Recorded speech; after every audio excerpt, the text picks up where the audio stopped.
Randall. Vicki, according to the Jefferson County coroner, Terrence Bethel died from gunshot wounds early Sunday morning. He was one of 6 people hit by bullets during a night out in downtown Louisville. I'm hit to my core. Anthony Johnson is talking about his friend, 37-year-old Terrence Bethel, shot and killed outside the Southern Restaurant and Lounge early Sunday morning. The two men first met as teenagers at Shawnee High School.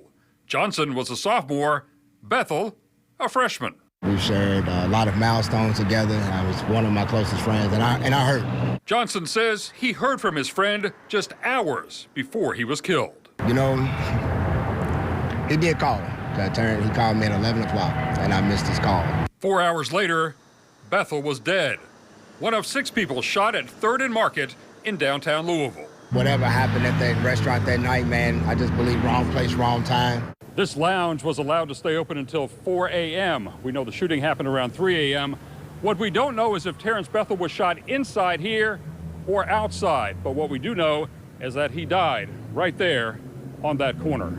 Terrence was there with some friends and surrounded by friends and family during the time that this occurred. Other family members who weren't there are now left behind to mourn, including Bethel's 10-year-old daughter, 3 brothers, and his mom. With any mother who loses a child, especially to gun violence, she's tore up. You know, I don't necessarily speak word for word, but what I will say that I cannot imagine what it would be like to lose a child. There have been over 100 homicides in Louisville so far this year.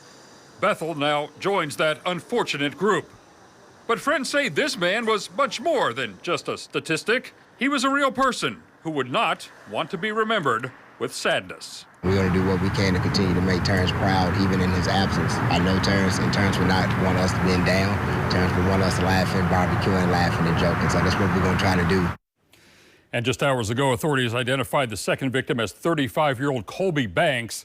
He died at University Hospital. Louisville Metro Police have not announced a motive for the shooting, nor have they confirmed the number of shooters. So far, no arrests have been made. Reporting live in the studio tonight, I'm Randall Cam, WLKY News.